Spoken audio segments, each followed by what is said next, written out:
అమ్మా, అమలు ఎలా ఉన్నావమ్మా? ఏంటమ్మా ఇది? ఎలా అయిపోయావేంటమ్మా?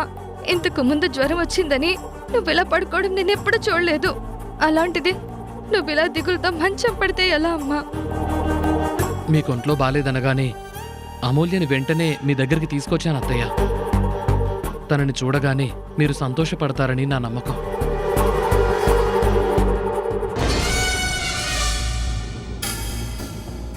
అమూల్య, నువ్వు మీ వాళ్ళతో మాట్లాడుతూ ఉండు, నేను అలా బయట ఉంటాను.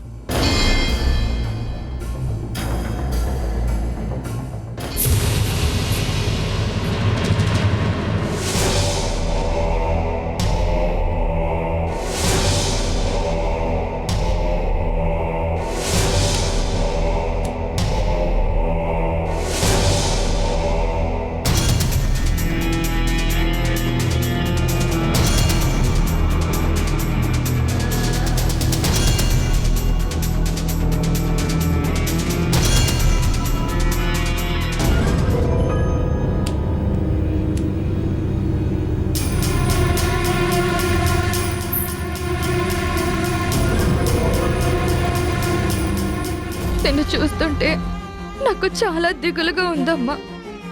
ఇలాంటి టైంలో సీత వదిన కనుక ఉండుంటే నిన్ను చాలా బాగా చూసుకునేది. తనే ఉంటే మీ అమ్మకి ఇలాంటి పరిస్థితి ఎందుకు వచ్చేదమ్మా? అమలు, మీ సీత వదిన గురించి నువ్వు చెప్పిందంతా నిజమేనా, లేదా నీ చేత అలా ఎవరైనా చెప్పించారా? నిజం చెప్పు తల్లి. తాతయ్య, ఇప్పుడు నేను ఆ విషయాలు మాట్లాడటానికి రాలేదు. అమ్మని చూసిపోదామని వచ్చాను. దయచేసి ఆ విషయాలు ఏవి నా దగ్గర మాట్లాడకండి.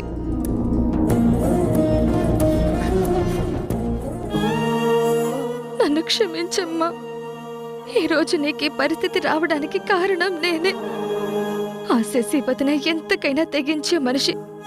నీ ప్రాణాలకు ఎక్కడ ఆపద తీసుకొస్తుందో అనే భయంతో నేను అబద్ధాలు చెప్పాను. సీత వదిన గురించి నిందలు వేశాను. అన్నయ్య వదిన వెళ్ళిపోవడానికి, నీ ఆరోగ్యం ఇలా అయిపోవడానికి కారణం నేనేనమ్మా, నేనే.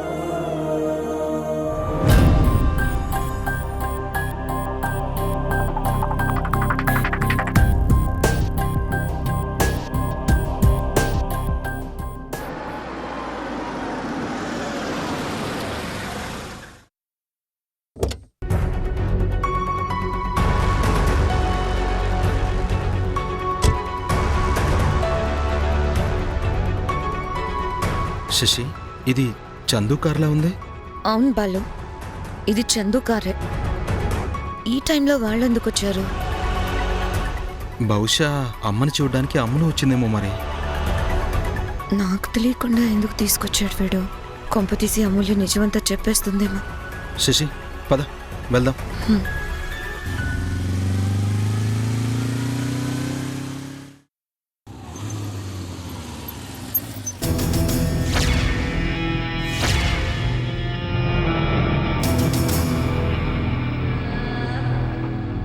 ఏంటి వీడు రామ్ని తీసుకుని వస్తున్నాడు? ఏముంది, అత్తయ్య గారి ఒంట్లో బాలేదు కదా, చూసిపోదామనే వంకతో మళ్ళీ ఇంట్లో తిష్ట వేయడానికి ప్లాన్ చేసుకుని వచ్చినట్టున్నారు.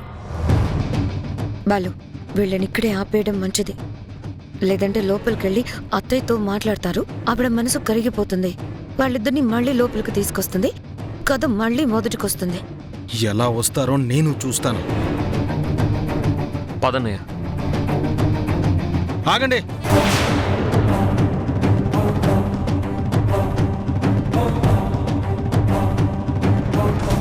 ఎక్కడికి వస్తున్నారు? మీకు ఒకసారి చెప్తే అర్థం కదా. మీలాంటి వాళ్ళకి ఇంట్లో అడుగుపెట్టే అర్హతే లేదు. ఆల్రెడీ మీకు ఇంతకు ముందే వార్నింగ్ ఇచ్చాను. మళ్ళీ సిగ్గు లేకుండా ఏ మొహం పెట్టుకుని వచ్చారు? ముందు బయటికి నడవండి. రే బాలు, ఒక్కసారి అమ్మని చూసి వెళ్తాను. అమ్మ పరిస్థితి బాగులేదని తెలిసిన తర్వాత అమ్మని చూడకుండా ఉండలేకపోతున్నాను. ఎక్కువసేపు ఉండను, వెంటనే వెళ్ళిపోతాను. బాలు ప్లీజ్ రా, నన్ను ఆపద్రా. ఏంటన్నయ్యా నువ్వెందుకు వీడిని బతులాడుతున్నావు? మనల్ని లోపలికి రావద్దనడానికి అసలు వీడెవడు? ఆదిత్య, కాస్త నోరు అదుపులో పెట్టుకుని మాట్లాడు. బాలు నీకు అన్నయ్య. తనని పట్టుకుని వాడు వీడు అంటే ఊరుకునేది లేదు. అలాగా? మరి ఈయనెవరు? అన్నయ్య కదా? నిన్నటి దాకా రామన్నయ్య అని పిలిచిన ఈ పెద్ద మనిషి ఈరోజు ఏ ఓయ్ అని ఎలా పిలుస్తున్నాడు? మనం ఇచ్చే మర్యాదని బట్టే మనకొచ్చే మర్యాద కూడా ఉంటుంది. అయినా మమ్మల్ని లోపలికి రావద్దనడానికి మీకేం అధికారం ఉంది? నాకే ఉందిరా. ఈ ఇల్లు నాది. మీ ఇద్దరిని ఇంటి నుంచి బయటికి పంపించారు. మళ్ళీ మీరు లోపలికి రావాలంటే ఖచ్చితంగా నా పర్మిషన్ ఉండాలి. ఏయ్ చూడు, నన్ను బయటికి పంపించే అధికారం నీకు లేదు. నేను అమ్మ మాటని గౌరవించి బయటికి వెళ్ళాను. అమ్మకి బాగోలేదంటే చూసి పోవడానికి వచ్చాను. నన్ను ఆపితే పరిణామాలు చాలా తీవ్రంగా ఉంటాయి బాలు. నువ్వు వస్తే వచ్చావు, మరి ఆయన ఎందుకు తీసుకొచ్చావు? ఎందుకంటే రామన్నయ్య ఈ ఇంటికి పెద్ద కొడుకు కాబట్టి. నీకన్నా నాకన్నా అమ్మ రామన్నయ్యనే ఎక్కువ అభిమానిస్తుంది. అన్నయ్యకి ఇంటితో ఇంటి మనుషులతో విడదీలేని అనుబంధం ఉంది కాబట్టి తీసుకొని వచ్చాను. అన్నయ్య ఒంటరిగా వస్తే రాకుండా ఇక్కడ కొన్ని దుష్టశక్తులు అడ్డుకుంటాయని తెలిసి పెద్దన్నయ్యకి అండగా వచ్చాను. నన్ను ఎవరన్నా ఆపితే అడ్డం వచ్చిన వాళ్ళని కొట్టుకుంటూ పెద్దన్నయ్యని లోపలికి తీసుకొని వెళ్తాను. దమ్ముంటే ఆపండి చూద్దాం. ఆదిత్య, గొడవలు వద్దురా. నువ్వు ఉండన్నయ్యా. కొంతమంది మనుషులకి మాటలతో చెప్తే సరిపోదు. అవతల అమ్మకి ఒంట్లో బాగోలేదని తెలిసినా కూడా నిన్ను రాకుండా ఆపుతున్నాడంటే వీడు మనిషేనా? Aditya, hold your tongue. That's what I'm saying to you. నోరు అదుపులో పెట్టుకుంటే మీ ఇద్దరికీ మంచిది. అనే వెళ్దాం పదన్నయ్య.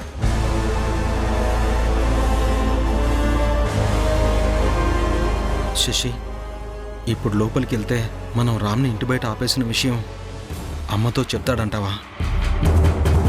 ఒకవేళ అమ్మతో చెప్తే ఇష్యూ అవుతుందేమో. లేదు బాలు, రామ్ అలా చెప్పడు. తను కేవలం అత్తయ్య గారిని చూసి పోవాలని వచ్చాడు. చూసి వెళ్తాడంతే. అంత దూరం వస్తే దాన్ని ఎలా కవర్ చేయాలో నాకు తెలుసు. పద వెళ్దాం. అమూల్య, నీకక్కడ ఎలా ఉందమ్మా? అంతా బాగానే ఉందా? అదేంటత్తయ్య, మేము అమూల్యని బాగా చూసుకోవట్లేదనా? అయ్యో అది కాదు బాబు, అలాంటిదేం లేదు బాబు. అమ్మా, నేను బానే ఉన్నాను. నా దిగులంతా నీ గురించే. ఒక రకంగా చెప్పాలి అంటే ఆ రోజు ఇక్కడికి నేను రావడం వల్లే ఇదంతా జరిగింది. అసలు నేను రాకుండా ఉండాల్సింది. ఇదంతా నా వల్లే జరిగిందమ్మా. వామ్మో, కొంపదీసి ఫ్లోలో నిజం చెప్పేస్తుందా ఏంటి? అమ్మా, రాము, అమ్మా, వచ్చావా నాన్న? నాకు తెలుసురా, నువ్వు నా కోసం వెతుక్కుంటూ వస్తావని నాకు తెలుసు. నేనంటే నీకెంత ప్రేమో నాకు తెలుసు. ఏమండి తాతయ్య, ఇదిగో నా రాముని చూశాక ఇప్పుడు నాకు చాలా తృప్తిగా ఉంది.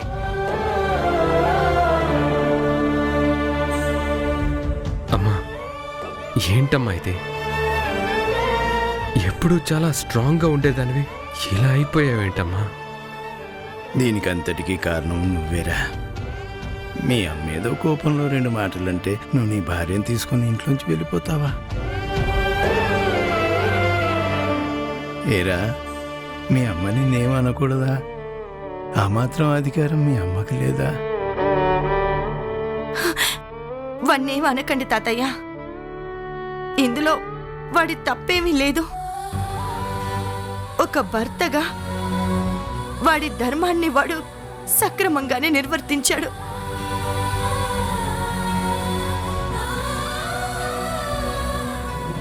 భార్యకి అన్ని విధాలా అండగా నిలబడాలి అన్న మాటకి కట్టుబడి తన భార్యతో పాటు బయటికి వెళ్ళాడు.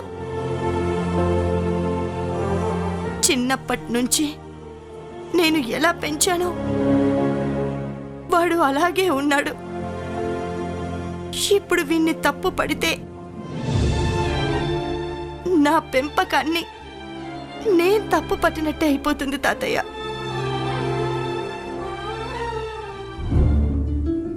రామ్, సీత ఎలా ఉందిరా?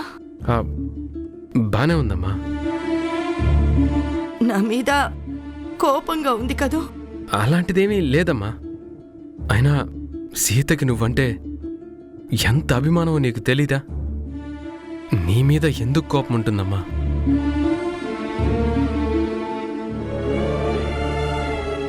అలాంటప్పుడు అందర్నీ విడిచి బయటికి వెళ్ళడం ఎందుకురా? ఇక్కడే ఉండొచ్చు కదా. నేనెక్కడుంటే ఏంటి నాన్న? నేనేమీ మీకు దూరం కాలేదు కదా.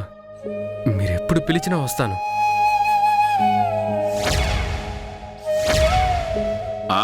వస్తావురా. మీ అమ్మకు ఒంట్లో బాగోలేదని నేను ఫోన్ చేసి చెప్తే నేను రాను అని చెప్పావంట కదా. నాన్న, నిజానికి అన్నయ్య నాన్న, అప్పుడు కొంచెం బిజీగా ఉండి రాలేకపోయాను. ఇప్పుడు వచ్చాను కదా, ఆ విషయం వదిలేయండి. ఇప్పుడు చెప్తున్నాను కదా. అమ్మా, నువ్వు నా గురించి ఎక్కువగా ఆలోచించద్దు. చూసారా, రామంటే అది. ఎన్ని జరిగినా ఎవరాపినా వాడు రాకుండా ఉండడు. ఎవరెన్ని మాటలన్నా వాడికి అమ్మ నాన్నల మీద ఉండే ప్రేమ ఏనాటికి తగ్గదు. ఎంతమంది ఎన్ని రకాలుగా చెప్పినా మీరు వాళ్ళ మాటలు నమ్మొద్దు. అన్నయ్య, నీతో నేను కాస్త మాట్లాడాలి. ఒకసారి అలా వస్తావా? అలాగేనమ్మా. ఎక్కడికి అమూల్య? మాట్లాడేదేదో ఇక్కడే మాట్లాడొచ్చు కదా. లేదు, మా అన్నయ్యతో నేను విడిగా మాట్లాడాలి. రా అన్నయ్య.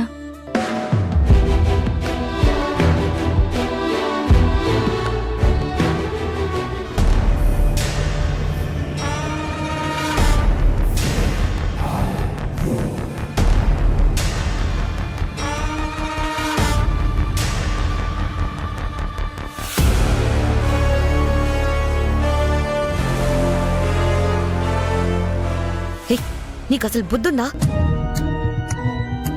నన్ను అడగకుండా అమూల్యని ఇక్కడికి ఎందుకు తీసుకొచ్చావు? ఇప్పుడు చూడు ఏం జరిగిందో. నేను అమూల్యని బెదిరించిన విషయం లోపల రామ్తో చెప్పిందంటే మనం చేసిన ప్లాన్ అంతా వృధా అయిపోతుంది. ఎంతో కష్టపడి ఆ రామ్ని సీతని ఇంటి నుండి బయటికి పోయేలా చేశాం. మళ్ళీ వచ్చి ఇంట్లో చేరతారు. ఇదంతా నీ వల్లే. సీత కావాలనే రామ్ని ఇక్కడికి పంపించింది. ఇది ఖచ్చితంగా సీత చేసిన ప్లాన్. ఏం ప్లాన్ చేసి ఉంటుందో ఏంటో.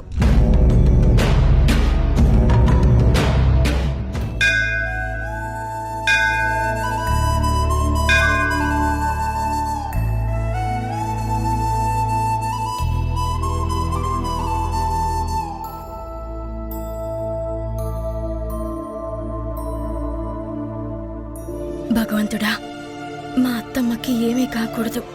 ఆవిడ పూర్తి ఆరోగ్యంగా ఉండాలి. మా అత్తమ్మ చాలా మంచిది స్వామి. ఎవరికి ఏ అపకారము తలపెట్టని మనిషి. ఆవిడకి ఎలాంటి కష్టము రాకుండా నువ్వే చూసుకోవాలి. రాజీవలోచనాయ నమః, శ్రీమతే నమః. చెప్పండమ్మా. పంతులు గారు, మా అత్తమ్మ పేరున అర్చన చేయించండి. గోత్రం పేరు, నక్షత్రం పేరు చెప్పండమ్మా. శాండిల్య గోత్రం, శాండిల్య గోత్రం, పేరు రాణి, రాణి రేవతి నక్షత్రం. రేవతి నక్షత్రయుక్త సహ కుటుంబానాం క్షేమ స్థైర్య ధైర్య వీర్య విజయ అభయ ఆయురారోగ్య ఐశ్వర్య వృద్ధ్యర్థం.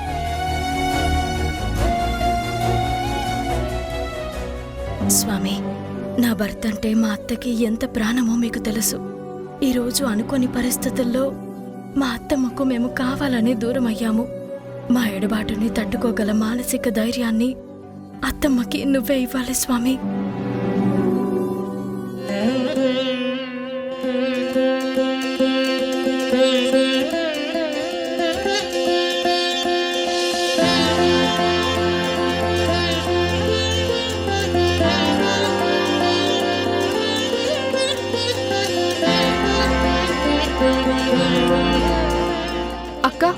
అక్కడ కూర్చుందామా?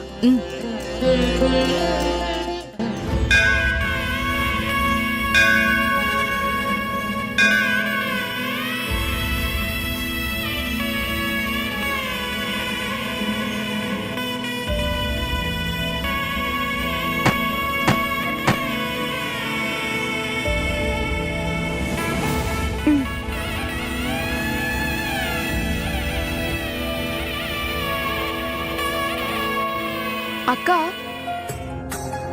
నాకు తెలియక అడుగుతాను, అత్తమ్మ మీద మీకంత ప్రేమ అభిమానం ఉన్నాయి కదా, మరి ఎందుకు ఆవిడ వదిలేసి వచ్చారు? అది మా ఆయన మంచితనం. ఆయన ఆ ఇంటికి సొంత బిడ్డని కాదు అన్న విషయం మొదటి నుంచి తెలుసు. ఆయనకి ఆస్తుల మీద అధికారాల మీద ఎప్పుడూ ఇష్టం లేదు. కాకపోతే ఇంటికి పెద్ద కొడుకుగా బాధ్యతలు తీసుకున్నాడు. అది బాలుకి శశికి నచ్చలేదు.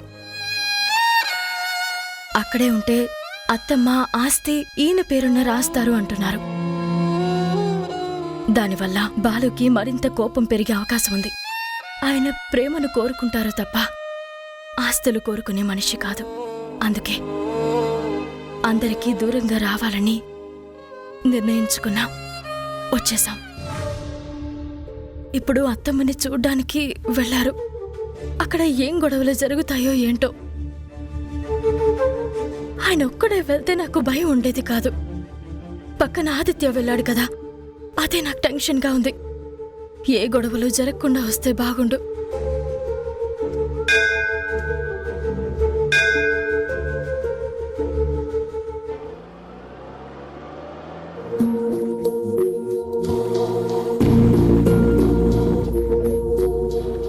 ఏమండి, ఒకసారి కారాపండి. ఎందుకే? ఒకసారి అటు చూడండి.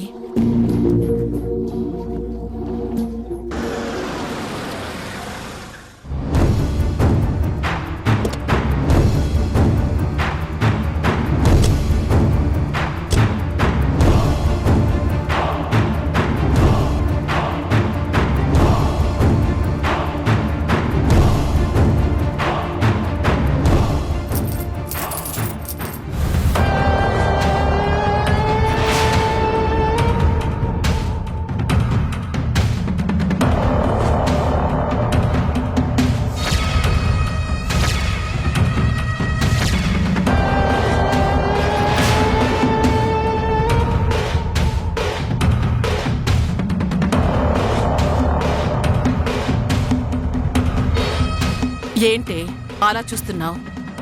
నీ బతుకు ఎక్కడికి చేరాలో అక్కడికే చేరింది. అడుక్కు తినడానికి గుడిమెట్ల మీదకి వచ్చావు కదా, చెల్లర పడేసింది నీకే. ఏరుకో. పాపం పూట గడవని పరిస్థితుల్లో ఉన్నట్టున్నావు. ఈ డబ్బులు తీసుకొని ఏ గంజో కాసుకుని తాగు. ఏంటి సరోజ, పాపం ఎంత తెలిసినా బాగా బతికిన వాళ్ళు కదా, ఇంకో 10 రూపాయలు ఇవ్వు. వద్దండి, ప్రతి మనిషికి ఒక విలువ ఉంటుంది. వీళ్ల విలువకి ఈ చిల్లర డబ్బులే ఎక్కువ. చూస్తావేంటి? తీసుకో.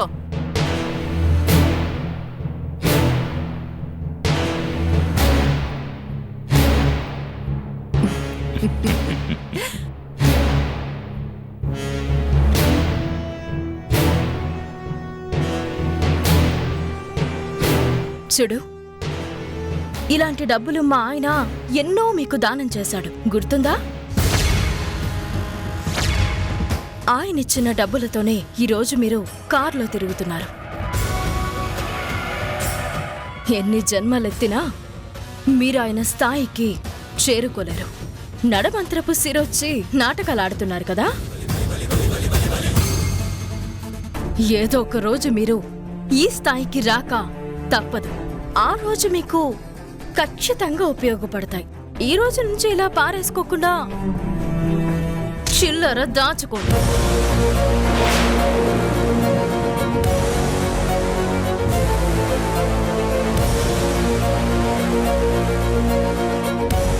ఎంత పొగరే నీకు! చింత చచ్చినా పులుపు చావలేదని మేళ్ళలో నుంచి రోడ్డు మీదకొచ్చినా నీకింకా అహంకారం తగ్గలేదు. ఇది అహంకారం కాదు, ఆత్మాభిమానం. పొగరంటే ఏంటో తెలుసా? ఇదిగో ఇలా చిల్లర పైసలు తీసి విసిరేసావు కదా, దీన్ని పొగరంటారు. గుర్తుపెట్టుకోండి, ఇప్పుడు మీరు తినే తిండి, కట్టే బట్ట అన్నీ మా ఆయన మీకు పడేసిన భిక్ష. భిక్ష వేసిన వాళ్ళని దేవుడులా కొలవాలి తప్ప ఇలా పొగరు చూపించకూడదు. అలా చూపిస్తే చివరికి మీ బతుకులు మళ్ళీ ఎక్కడ మొదలయ్యాయో అక్కడికే వచ్చి చేరుతాయి. గుర్తుంచుకోండి. రాశైలు వెళ్దాం. ఉసై, చూసారా దాని కళ్ళు ఎలా నెత్తికెక్కాయో? ఎంతకాలం అలా ఉంటుందో అది చూద్దాం సరోజ. పద. అయిపోయావే.